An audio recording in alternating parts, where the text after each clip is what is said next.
What is good, guys? It's your boy Darian, man, back at it again with another review. And today we are going to be reviewing Joyner Lucas. Not Now, I'm Busy.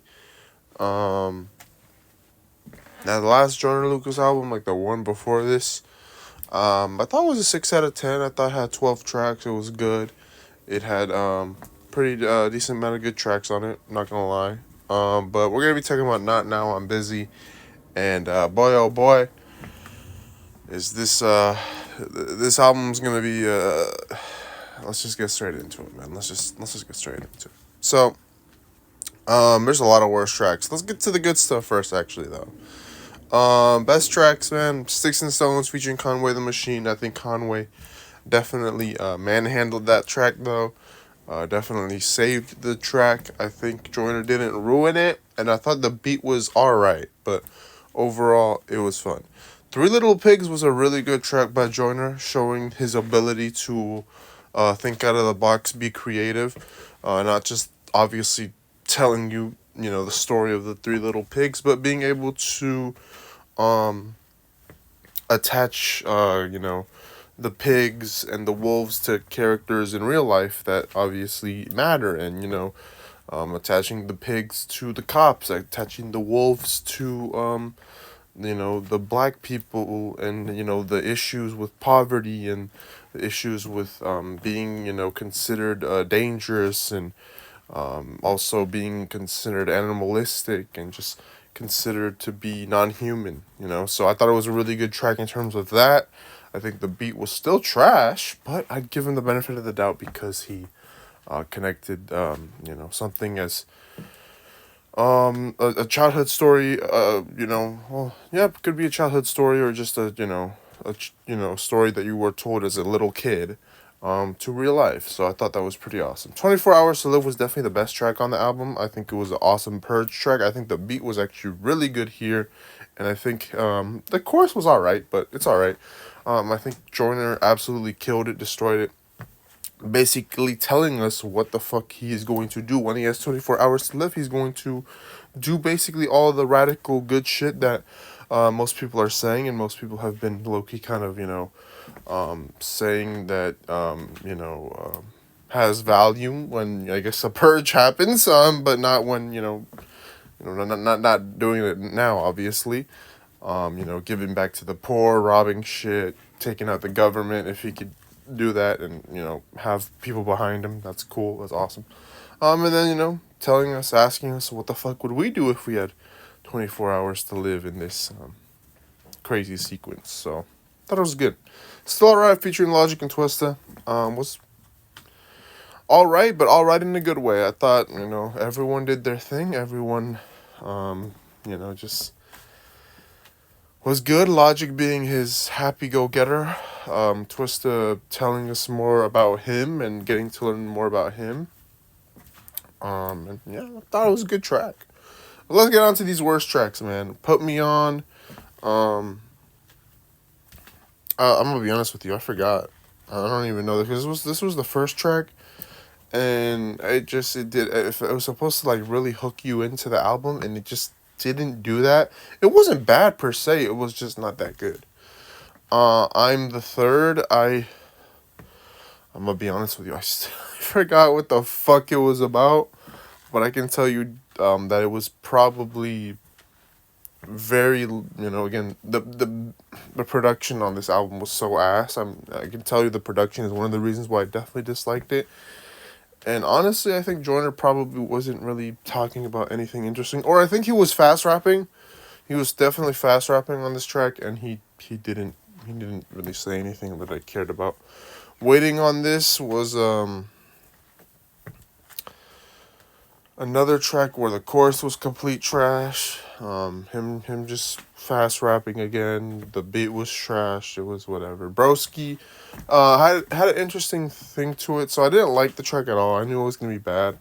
But so it started off with him loving all these things about his broski, but then him, I guess, like turning on him for the fame, him actually getting rich, him becoming a better, just more well-known rapper than him, and he absolutely fucking hates him. The beat switch in going from something sweet to something hater was really interesting, to say the least. I just still thought it was really ass, and I thought it was just honestly just eh.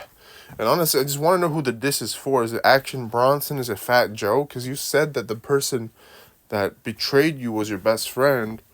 Um, like, who is this diss for, bro? Like, you're saying he's fat now, so oh man, I would love to know. Then after that goes Fake Promises, which I think ties into Broski, but basically, the fake promises that the Broski gave with him, and then he changed up and everything. I thought the chorus was whatever, I guess. I don't know. He added some girl to kind of sing it. When I Need Love was awful. I just, nah. Cut You Off featuring Young Boy Never Broke Again. The chorus was alright. Joyner was kind of trash. Young Boy was really trash. Yeah, nah. What's That? No. It was just, nah. Best For Me featuring Jelly Roll. I'm not gonna lie to you, when I first heard Jelly Roll, I really thought this was gonna be an alt-right track. It sounded really mid. It sounded really like not like it sounded so bad. And it's nothing good for it. I Didn't Go featuring Simba and DMX was one of the worst tracks on the album, and honestly, it's because everything that Joyner said, I think he went just against, at least politically wise, he went against everything, and he seemed like he wanted to be a complete utter asshole in all of his lyrics, and he just wanted to be a complete dick. Not that he ain't already kind of a dick, because he kind of, I mean, on a couple of these other tracks, I'm pretty sure I think it was the first couple of 3 or 4 tracks, maybe Fake Promises, I think, or Waiting on This, he talks about just being fine with cheating and shit. So, like, I don't know, man. Joyner's just a weird motherfucker, dude. He's a weird motherfucker sometimes, but on I Didn't Go, he just completely went red-pilled and shit, and he just completely became a fucking asshole. I don't know why, but he just, read his lyrics, trust me, he didn't say shit that I really thought he should be saying on this track. And Simba came in alright. DMX, I think it's really fucked up that you put DMX on this track, considering that he tried to make this track wholesome and lovely, and this was supposed to be one of those, but no, fuck no. 17, tribute to Mac Miller, R.I.P. Mac Miller, of course.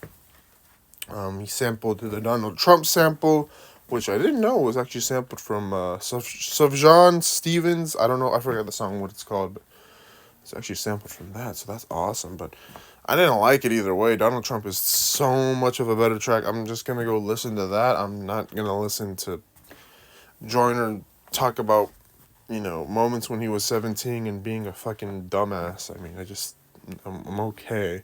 How Much Do You Love Me? Again, another one of the worst tracks on the album. He basically goes insanely in depth to the point where he loves someone so much that he actually wants to basically fuck them up and kind of kill them and be in a toxic relationship. And he basically does the Eminem thing, but honestly, it's less, at least it's less corny, and it's less worse than Eminem, but with this one, it's still generic, man. It doesn't matter. Not Now I'm Busy featuring Nefertiti Avani. I'm gonna be honest with you, I was already gassed out by all the rest of them, so this one right here wasn't even really a song, to be honest with you. It was just him calling on the phone, talking about bullshit. Probably some good stuff in there, maybe some good values, good morals, I don't know. But yeah, overall though, I'll be honest with you. Yeah, this album was bad. It's almost bad at the time, man. I'm not gonna lie to you, this album was cheeks. But let me know what you guys